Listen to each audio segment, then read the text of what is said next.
Welcome to the desk this beautiful Friday evening. As a matter of fact, this is another time for us to bring you good, and very strategic matters. Well, where do we get started from this evening? We would need to start from the issue of Chris Ngige, one-time governor, one-time minister, and as we speak right now, he is going to have another additional prefix to his name, or maybe suffix, I don't know. But as it is right now, he's having a case with the EFCC. I think it is an alleged contract fraud issue that he's having. My name is Ramsey Enoch Agbo. This is going to be one of the discussion this evening, and I have two great gentlemen joining me on the conversation. But then let's look at the situation in the country right now. So many things that we will be talking about on the desk this evening. Remember that this is where we give you the journalist perspective to some headlines and, of course, stories making round. It could be developing story, it could be a story that is already on ground, or probably fresh and trending issues. Now, let's go on a quick break. After this break, we'll get into the conversation with the great men right here with me in the studio. Stay with us.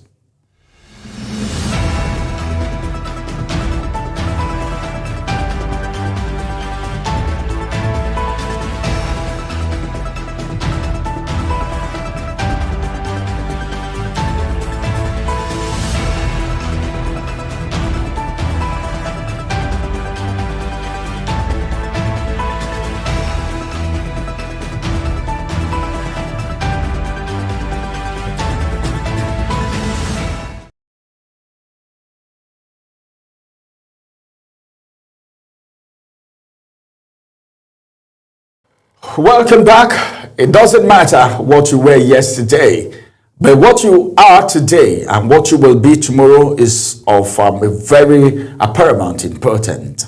As a matter of fact, let's get to introduce my guest here in the studio. I have to my right Uyi Agbomofuegbe. It's good to have you on the program. Always a pleasure, Ramsey. You know, there is a reason why they call you Prof. Okay, your touch. Am I safe now? You're very safe. But then I'm trying to let the people know that we're going to have some form of master clinic touches on the discussion tonight. All right. And I look forward to that myself. All right, of course. And I also have with me in the studio here, to my left, Ubom Usoro. Thank you so much. Ubom Usoro is, I call him, there is a name that I used to call you, but I won't call you that name on air right now until I take permission. It's good to have you join us on the desk. It's always a pleasure. Thank you. Thank you. You're welcome. Let's get into the conversation, beginning from the arraignment of Chris Ngige, as it has to do with the contract fraud. Then some people are of the opinion that what is really happening? This man was a minister in this country. Does he really have the kind of immunity, all right, that should prevent EFCC from clamping down on him while in office? Or it is something that has actually transpired that has already informed this arrest, as the case may be. So let's get into the conversation. Let me begin from Ubom Usoro. As it is right now, were you surprised of that arrest? Right. For me, I'm surprised. I would say no, because when it has to do with Nigerian politicians, right? We keep seeing things a lot, right? So I'm not surprised that. In fact, I'll be surprised that there's any politician that is not corrupt in the Nigerian system. I'll be surprised. And this is me tomorrow. I could be a politician. I'm not saying I'll be corrupt, but because the system, you may not be corrupt, but pushed into corruption unknowingly, right? But in the case of Chris Ngige, Chris Ngige is a former governor of Anambra State, former minister of labor and employment, a very powerful minister when former President Muhammadu Buhari was president. In fact, one of the most powerful ministers with the likes of Malami, former Attorney General. he was in charge of negotiating, right, for salaries and negotiating with labor guys like ASU. And you know that cumulatively, ASU went on strike for more than 1 year, 4 months during that reign. Cumulatively, more than 1 year, 4 months. You know that now the Nigerian Association of Resident Doctors went on strike for a whole lot of times, and there were negotiations that on the negotiating table, because I worked as a PA to one ASU member at that time, so I was very involved, and I was also a student in a federal university at the time, so I knew what was going on, you know, asking and all of that. There were times he walked out of meetings with lecturers. Chris Ngige is on the public domain, right? So for me, he acted so arrogantly in a way as a minister, and being amazed in all of this. This is allegations; they are not yet proven. As the law says, you are not innocent. guilty, you are innocent until proven Otherwise proven but I think Nigeria has come a long way. And we need to have people that can, because this is not the first time. This is the governor.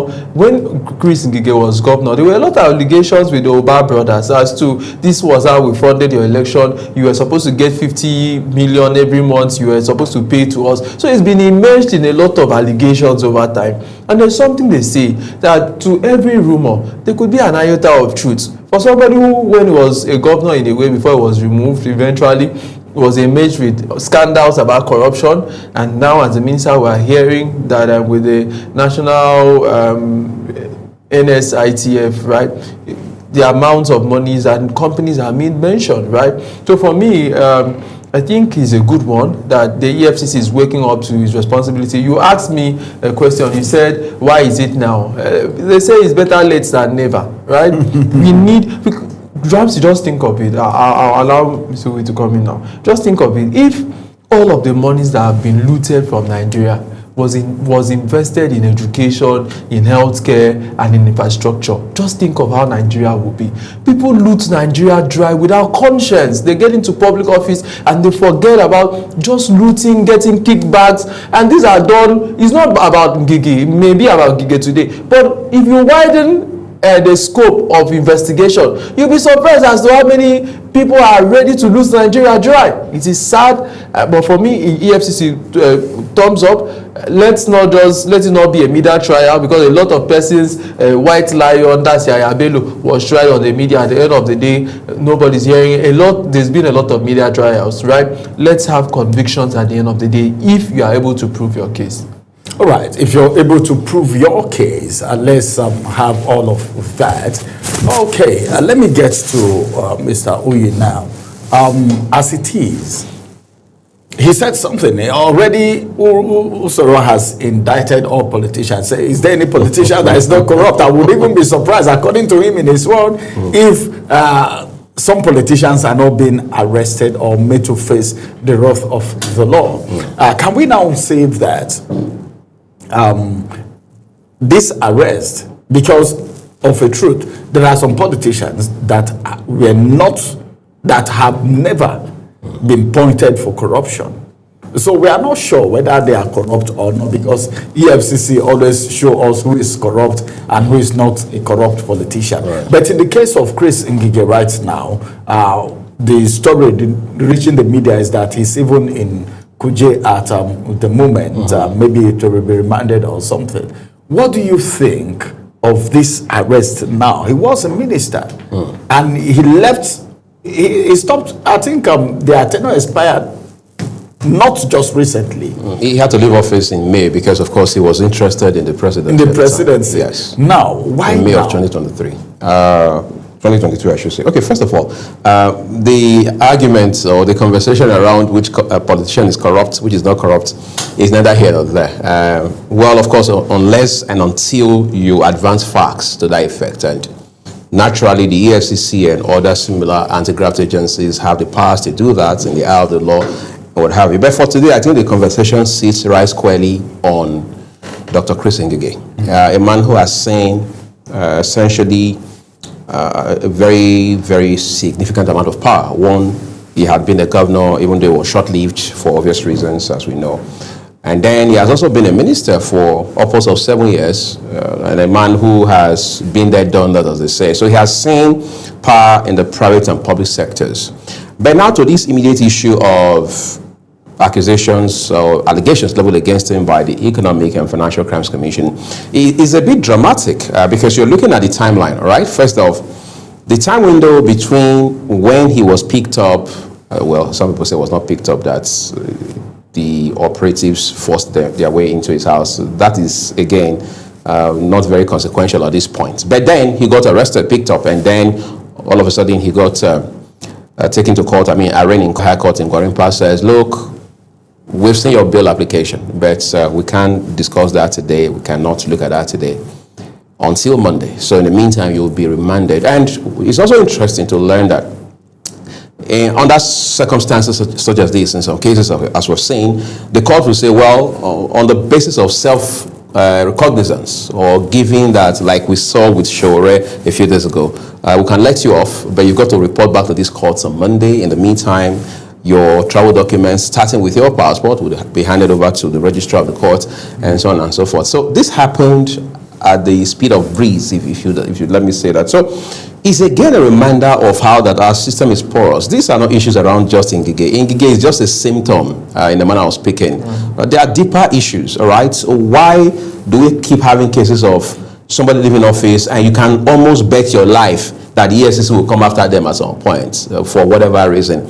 And most times the facts are there. Some people say this is even what it should be. One, because of the speed of the process. Two, there's less or no media trial about this. So we pick you up, we already have the facts, we speak with you, we take you to court straight away. The court now handles the rest from that point on, as it should be, as against all the back and forth that we see. That's not even to mention former AGF and Minister of Justice, who has also done 4 days in EFCC custody already. And today is Friday. There's no guarantee that he's going to leave the custody of the anti-graft agency, who knows, until maybe sometime next week. But for the case of Ngige, we need to put this in perspective. What exactly are the issues? The EFCC says there's the case or the allegation of abuse of office. We must establish those specifics, all right? Now, for many Nigerians, abuse of office doesn't seem to be a very weighty allegation, because they feel, well, what does that really mean? Is there anybody who does not abuse office? Most times, from Asia to Europe to continental America, abuse of office is the reason you see sitting governors going to jail, you see presidents going to jail. It's not as if they necessarily, as it were, stole money or misappropriated public funds. They just abuse office. Sometimes you allowed your in-law to be appointed into an office because of nepotism. That is enough to go to jail for. So in the case of Ngige, there's abuse of office. Then the EFCC also says that he had collected kickbacks to the tune of 2.2 billion while he was Minister of Labor and Employment. And this was done when he was handling projects in an agency that was under his ministry, the Nigerian Social Insurance Trust Fund, NSTIF, which again is very interesting, all right? Because this was a man that was in office for at least 7 straight years. The question is, at what point did the EFCC come to the conclusion that this man had committed this offense or allegedly committed this offense? So we need to establish that. Otherwise, it's going to be a case of, well, is this not witch hunt? Is this not politically motivated and things like that? But you see, we must move past the noise of politically motivated arrest or prosecution, witch hunt and what have you, because in the final analysis, the real issue is, are there facts against him? We can go argue about who motivated the EFCC later, but as it stands today, are there facts in a competent court of law to support the allegations, as weighty as they are, that the EFCC has leveled against Mr. Ngige? Those are the issues you look at before opposition parties will come up and start telling us it was politically motivated. This is not about 2027, it's about the Nigerian people. Because in the end, whatever Mr. Ngige has been accused of misappropriating or stealing, as it were, is not just money belonging to the opposition party or political parties. These are monies belonging to Nigerians. Every Nigerians who pay taxes. So we must look at this from a holistic, nationalistic standpoint, as against saying, well, because you are going to have people saying that it must be the ruling party, it must be the president, it must be somebody offended politically, and so on and so forth. I mean, we are all three gentlemen on the show tonight. I don't think there's any one of us who has not offended people. So let's move away from the offense. He offended somebody, that's why they are coming for him now. But again, like I said, the EFCC must be seen in this case as they started not to be doing media trial, but to be serving the interests of Nigeria within the confines of the mandates that they have based on the act that set up the commission. All right, let me get to Soro, because the reason why I want to ask you this question is because we have actually pointed to that issue. The former presidential candidate of the People's Democratic Party in the 2023 election, in the person of Atiku Abubakar, said president's anti-corruption fight now political witch hunt. That statement, linking it with what we just said and the situation of Ngige, can we now refer to this as an opposition statement, or it is a fact to an extent? Right, if you look at the high-profile cases that we have of recent, especially in the last 6 months, we've had former governor of Sokoto, Aminu Tambuwal, interrogated by the EFCC, and he has cases to answer. We have now Abubakar Malami, former AGF, interrogated by the EFCC, cases to answer. And now former Minister of Labour and Employment, Chris Ngige, interrogated by the EFCC, also with cases to answer. Are these persons supporters of President Bola Ahmed Tinubu? The answer is no. So if you look at it in that light, you will see that there could be some pattern that those who are members of the APC or members of the APC who are supporting the president seem not to be, their cases are not brought up at the moment. Because look at the current Senate president, Godswill Akpabio. He had cases. Who is talking about those cases now? And even the president himself, there are also cases, right, with the Code of Conduct Tribunal, and nobody's talking about it now. But if you want to look at that pattern, you can easily, want to talk about it and say, oh, it is a witch hunt against opposition party. But let's look at the broader context. The broader context is that anti-corruption fight was one of the prominent pillars in which the APC government won election in 2015. They sold anti-corruption. They told us that President Buhari at that time is the former general. There was war against indiscipline. When he comes, there will be no corruption. And people bought that idea. That was one of the reasons a lot of Nigerians voted them into office. So that is one of the core mandates. So if you are looking at the core mandate of the APC, yes, you may want to talk about it. There are also questions about people who may have corruption cases who are serving in this government. A lot of persons, Femi Fani-Kayode, hands are pointed at him, but nobody seems to be talking about those cases. Former Minister of Aviation at the moment, and a lot of other persons, right, who are in the good books of the president. So if you look at it, opposition may want to read meaning into it. But for me, I'm not concerned about that theatrics and role play by opposition, because opposition will always pick fault and try to point sentiments and do the EFCC have evidence about this person? If they have, yes, fine and good. Go ahead and do your prosecution. Did they stole the common patrimony and the commonwealth of Nigerians? If the answer is yes, right, go ahead and prosecute them, right? So those are the questions fundamentally we should answer. And also tell this president, please, in as much as we've seen the pattern of high-profile opposition people that are being held for corruption, and we support the fight across board, whether you are in opposition, you are in APC, but let us also see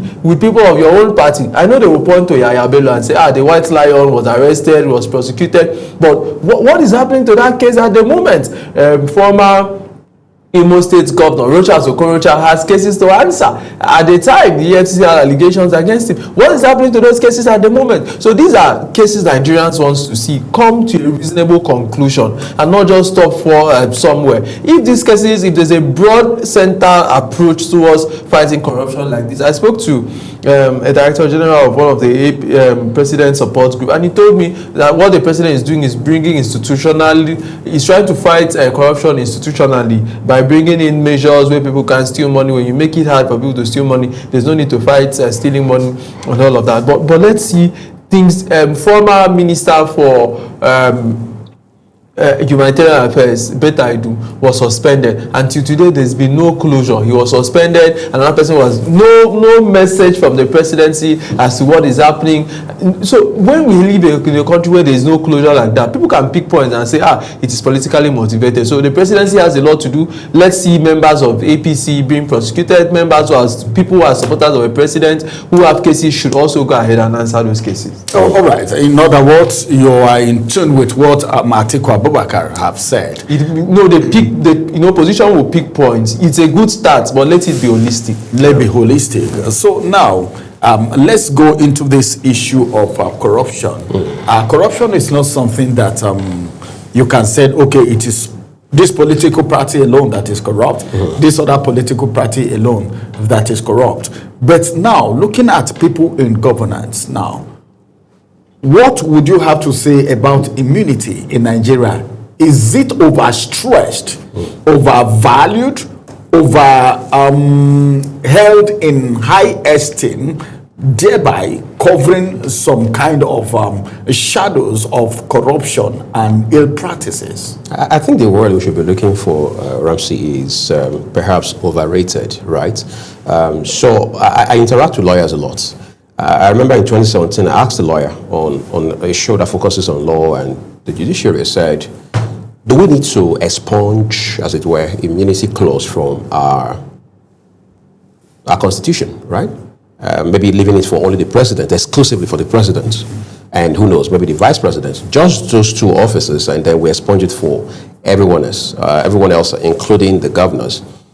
And he shared his opinion, which is a bit sensitive, so I don't want to cycle back to that on the show. But here's what I see about immunity, right? So we say we, quote unquote, borrowed this system of government, all right, democracy in total, from the United States. Now, for starters, the United States is such that governors do not have immunity. I'll take your mind back to something real quick, Ramsey. Obama was president of the U.S. for 8 years. Prior to that, he had been a senator, right? And then in the U.S., the way it works is, if I leave office as a senator, maybe I resign, I move on to become president, or I go take up an engagement with an NGO, for example, it is the governor of the state that has the prerogative to determine who takes my spot in the Senate. That's in the U.S. Now, the governor of the state of Illinois at the time, which is the home state of former President Barack Obama, was heard on tape negotiating this with certain individuals as to what he would get in return if he nominated a particular individual to replace Obama at the Senate, which is, of course, abuse of office, which is, of course, transactional, because that's not the standard procedure. Now, fast forward to once that case came public, prosecutors took it up, did their investigation, and established that that audio recording was authentic, was factual. The case went to court. It was at the speed of light that a verdict came through, and that man was sentenced accordingly by a court on the soil of the United States. Now, guess what? On the day he was sentenced, right in front of the courthouse, on the front porch of the courthouse, he apologized to his wife, members of his family, the people of the state of Illinois, and Americans, and he was taken to jail. We said we borrowed this democracy from America. And my people say that your voice naturally and by default will sound like that of the person who has taught you how to sing.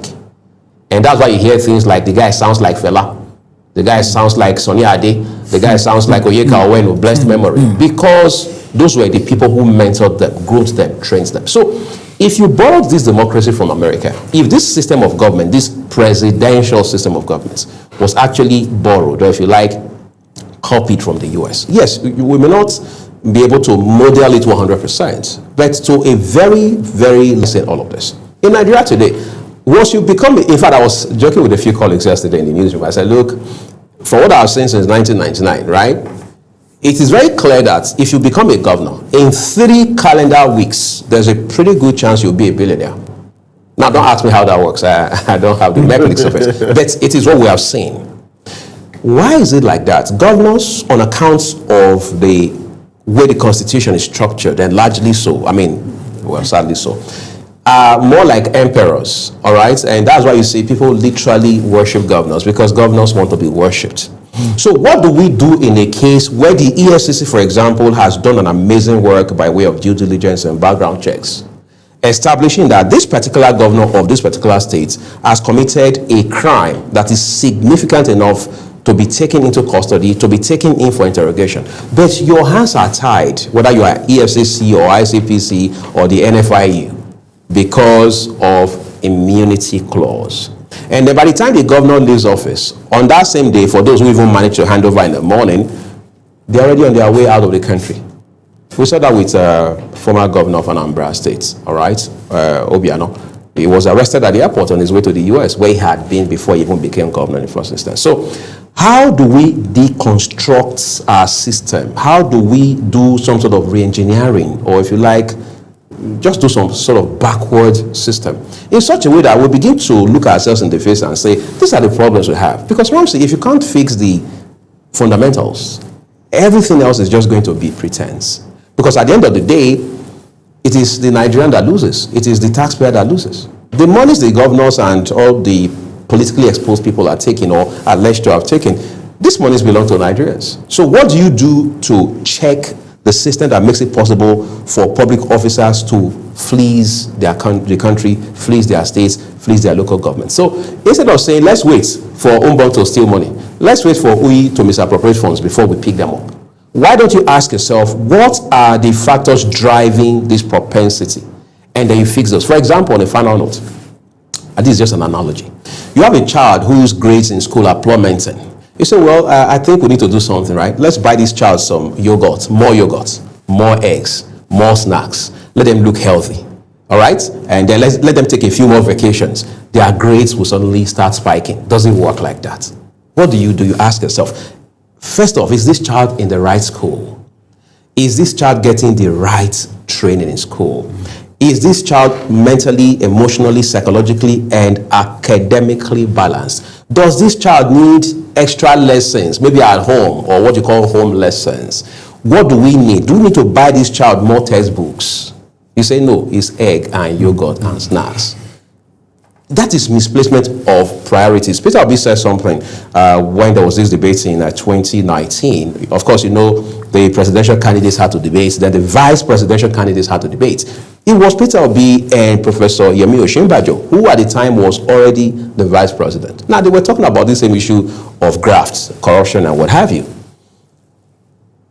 The former vice president did an excellent job trying to say, look, this is what we have achieved. The Buhari government, as it then was, God rest his soul.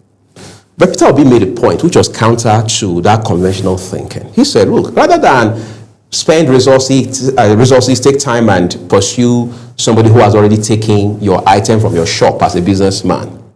Somebody takes a bag of rice from your shop where you have 100 bags of rice. You abandon the entire shop, run after that person endlessly just to be able to recover one bag of rice. Are you not also concerned what could happen to the 99 bags you have left behind? No security, no guard, no protection, no locks. So why don't you say, okay, well, that has gone. Let me go back and fix the reason that person was able to steal my one bag of rice while I'm also taking out time to protect the 99 left. Now, that was a radically different thinking. So what it is, who knows, maybe Nigeria can come to a point and say, look, let's tell ourselves the truth. We have had a weak system for decades, and there's nothing we could do about it. We were weak about it, we were inept about it, we were naive about it.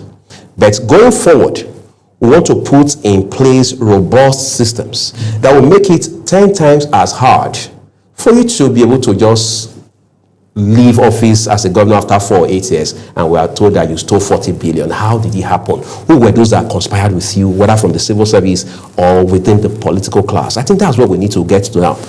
Finally, that should also happen on the basis of leadership by example. Because if a governor has a bunch of commissioners and other aides who have come to realize that the way this guy is moving is exploiting the state, that governor would have already lost both moral and whatever kind of authority to beat those aides to line tomorrow in the event that they are also caught, if you like, pillaging the state. Because the thing is that we have to lead from the front. Now, to look at it today, since 1999, or let's even say since 2004, when the EFCC came on stream full-fledged. Look at the number of states where a governor left office did not have any allegation of graft. Look at the number of states where a governor left office and there were allegations of graft, and see which outweighs which. Yeah. So that in itself is data that we need to crunch. That in itself is a piece of vital information that should help us with some insight as to some of the things we should do fundamentally to change the narrative for the better. All right, well, that's intensive. As it is, well, that's the case of EFCC arraignment of Ngige for alleged contract fraud. Let's go on a quick break. After this break, when we return, we'll look at other very striking headlines. Stay with us.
Welcome back.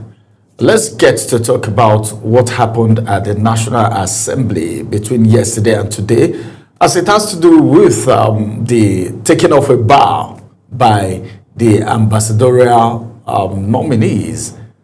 There was a clash, all right, as it has been put in the National Daily today. It's everywhere in the media. The clash between senators, Senator Ndume and Senator Adams Oshomole, as it has to do with the issue of the clearance of these nominees. And first, Reno Omokri, and then second, Fani Kayode, Ikpeazu. Then you also talk about the ex-INEC chairman. Those were the names that actually posed issues yesterday. But notwithstanding, they still took a bow. Now let's get to talk about that, Usoro. As it is right now, even the guest we had on Global Morning today said, well, someone cannot tell you categorically that he doesn't believe in you, that you're not capable, and you still appoint the person to be an ambassador, to be your spokesperson from a particular country, that person is going to be a saboteur. But then, so many things have happened at the Senate, at the National Assembly, when it comes to, well, screening of nominees for different positions. What do you think about these names? Talk about Reno, talk about Ikpeazu, talk about Fani Kayode, then you talk about also the ex-INEC chairman.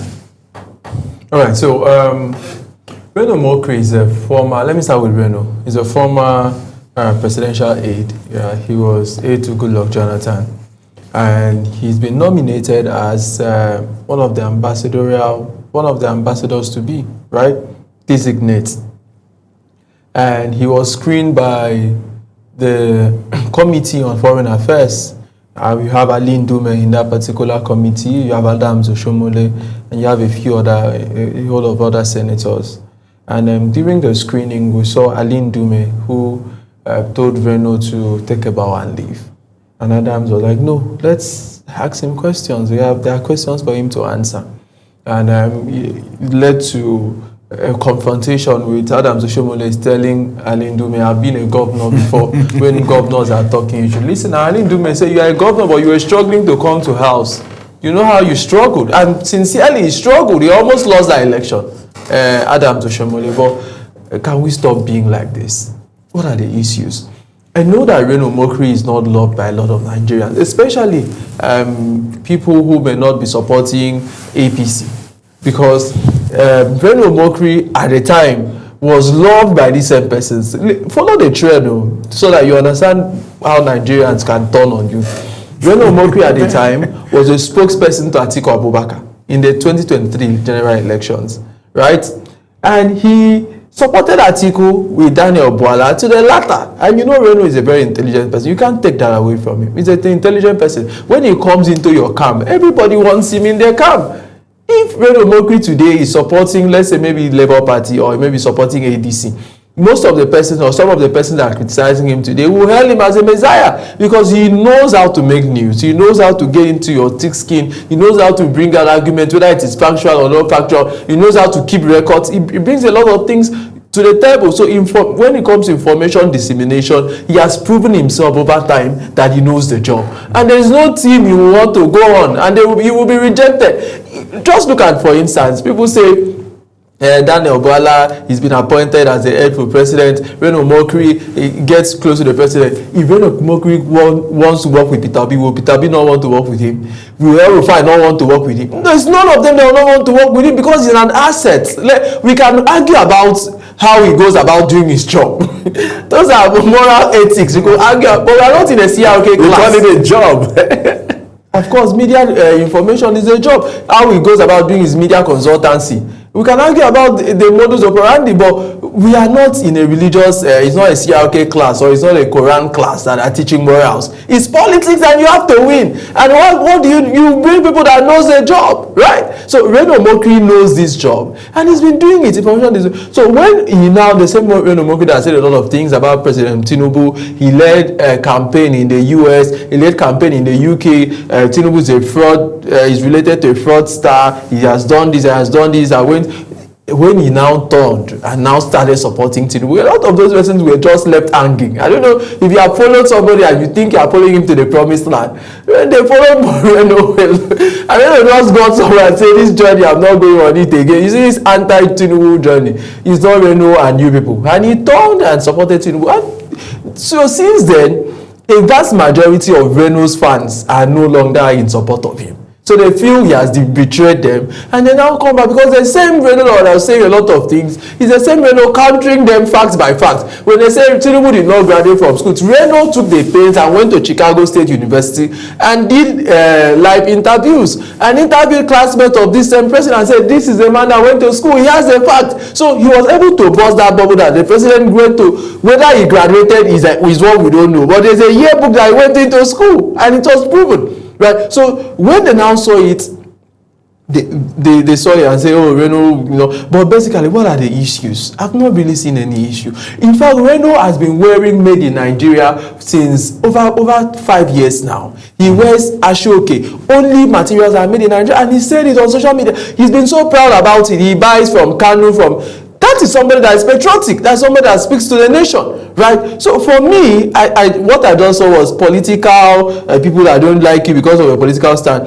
There are more in-depth issues that we should look at. I think that would have even looked more into people like Femi Fani-Kayode and not because. So what's the issue with Fani-Kayode now? Fani-Kayode, as in public, has proven not to be able to have a certain level of maturity at a time that is expected of an occupant of that kind of office. You know, there's an embodiment of, professionalism, of charisma, of courage. This is a person that in my state at the time, journalists were having interviews and he got off the rope.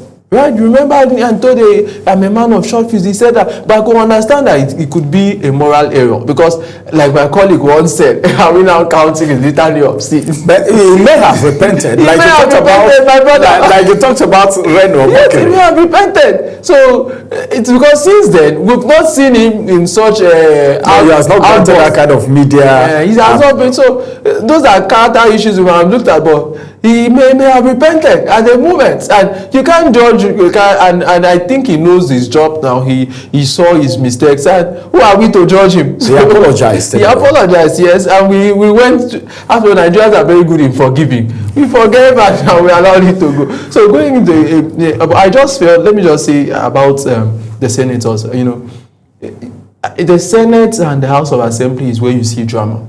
And not just Nigeria. Because I saw some persons on social media say, senators, if senators are debating, if senators don't debate, is it me and you? That's what they are paid to do. Have you seen in the UK, have you seen House of Commons? Have you seen Labour people talking with the Conservative? It's always heated debate. This is what makes democracy. It is a place of ideas. But where I fault them is when you now descend to personality attacks. I was a governor for 2 years. What does that mean? Were you a governor by your own power? All right, let me get to this point, because the person you're talking about, you're talking about Natso Sumule. Okay, was his governor. All right, thank you for reminding me. All right, let's get to you. He was talking about your governor a few minutes ago. My former governor. Your former governor. Right. Why were you particular about the former? No, because once your governor, we need to establish that Senator Monday Okpebholo is the Monday Okpebholo is the current. Right. Sadly or happily? Well, I'm excited about both gentlemen. Right? But then let's look at our senators. Right. All right, because there are some things. There are some things that some Nigerians have said shouldn't be done because this is on camera. The world is watching. Our children are also watching. And of course, these things can go down memory lane for as long as anyone can think of. Let's do an assessment of the activities of our senators, their actions, their inactions, and all. Then let's also look at what transpired during the screening. Take a bow. No, I need to ask him a question. Take a bow. Do we need to quarrel over that? You know, in August of 2018, I was attending this training with a handful of colleagues, actually. So one evening, I'm not very big on watching soccer. So these classmates in the evening, because we're in a hostel, was outside, pretty nice environment. So he was watching a live match. It was a UEFA match, I'm sure, EPL, yeah. So, and then there was an issue that came about data, internet speed, cost of data, and all of that. And he made mention of one particular service provider. So that led to several things, and it became a political conversation. I mean, a couple of gentlemen talking. And then he said that in Nigeria, this is his own assessment, right? And that one of the things required for you to be a politician, especially if you want to be in the space, I mean, political space for long, is that you must first, very important, lose your sense of shame. Yes, you should. When we count your attributes, we should not include shame again because you have lost that one already. You must lose that, right? That's his own assessment. But this is 7 years down the line, and I'm asking myself, was he not right after all? Many years ago, when we had Obasanjo as president, there was this issue that came up on the floor of the Senate, God rest his soul, for the former president of the Senate, Chuba Kadigbo, right? They had a fight where he took the maize, or he was said to have taken the maize to his hometown in Anambra State at that time. I mean, this was more than 20 years ago. And people say, well, there's nothing wrong if senators fight. I mean, if lawmakers fight, it happens everywhere. People now start even citing instances from China, from Europe, and from other parts of the world. But the question is, does it make it right because everybody does it? Right? There's that. So I'm asking myself, what was the point with that fight? Because that was what it was. It was a brawl, obviously, between Senator Adams Oshiomhole. I'm even struggling to call them distinguished now, all right? then Senator Alion Dume. Alion Dume is very vocal. I mean, we all know that, regardless of which party he belongs to or what his stand is on the matter. Oshomole too, of course, coming from that Labour background, hitting the zenith of the leadership of Labour and all that, vocal, energetic, and things like that. But can we not channel those energies into a more profitable venture or engagement? There is that. And then I'm also sitting here and telling myself, look, there's no way you can convince me otherwise. That brawl, that confrontation was not so much about ruin or mockery as it was about whatever issue must have existed long before that day between the two senators. That's how I see it. Maybe somebody's going to prove me wrong later. As for Reno, I don't think it was even an issue of whether Reno was qualified to be nominated or to be made an ambassador or not. That prerogative rests squarely with President Bola Tinubu. That the Constitution is very clear about these issues. And then the question of, well, he said a lot of unprintable things about President Tinubu and the APC and all of that. For the love of heaven, it's called politics. It's about interest, not about people or actors. It's about who is in your camp at the time. In our lifetime here, we saw how there was G5 governors. Let's not call names on the show now. But are they still up to 5 in the G? That's the question. In fact, 2 of the chief Gs are now locked in horns, as if nothing ever happened with them yesterday that made them look like sweethearts. And they wore uniforms sometimes. Right. They celebrated both at home and abroad. The pictures and videos are still online. Internet doesn't forget, they say. So it's a fact that is established that President Bola Tinubu knew the reason he brought Reno or is bringing Reno into his team. But however, we must also establish that legislators must again lead by example. What was it about telling me that those who have not been governors should not talk? Must everybody be a governor in any case? And then the other gentleman is saying you struggled to become senator. Was that necessary? In any case, I don't know the context within which they are talking about struggle, right? I don't come from the same place as former Governor Oshomole. But I do know one thing for a fact. That entire senatorial district largely loves him. It's like a cult following for him. I mean, don't take my word for it. You can go find out on the ground. In fact, if you look at the love they have for Comrade Oshomole, as they call him in Edo State, right? In that senatorial district, think of it as the sort of base that Donald Trump had in 2016 going into the election that brought him in for the first term. That's what it is. So it would have been a shock, an aggressive one for people who have followed that politics in that part of the state in particular, if Oshomole had not won that election. So if you say he struggled, I don't know how you mean struggle. Did he contest multiple times? The answer is no. He was one of, he contested once and he won. So did he struggle coming into the Senate? So I really don't understand that part of it. But for me, the real concern is we can do all of these things, disagree with decorum. We can disagree and still respect and be courteous to ourselves. All right. You know, while we're speaking, you made some very valid point. Usoro, let me come to you. We're rounding up now. Let's look at the issue of poor internet, because you talked about the young man that internet made him to make that statement. Right. Poor internet because he was watching a game. Now, INEC said poor internet connectivity is election's biggest challenge in Nigeria. What do you think about that? Right. This is coming from INEC itself, and 2027 is around the corner. Remember, very soon we'll start talking about BVAS, we'll start talking about other equipments that they may need for the conduct of a free and fair election in 2027. So 8 years ago, but many years ago, maybe 10 already, I worked for INEC as Eratec. I know it's Eratec. Eratec, at that time, I don't know if it still exists now. Eratec is somebody who is in charge of a particular different polling units. You have those who go and those guys who do the other things. They still have it. So yeah, but you're in charge of electronically, you're in charge of the BVAS at the time.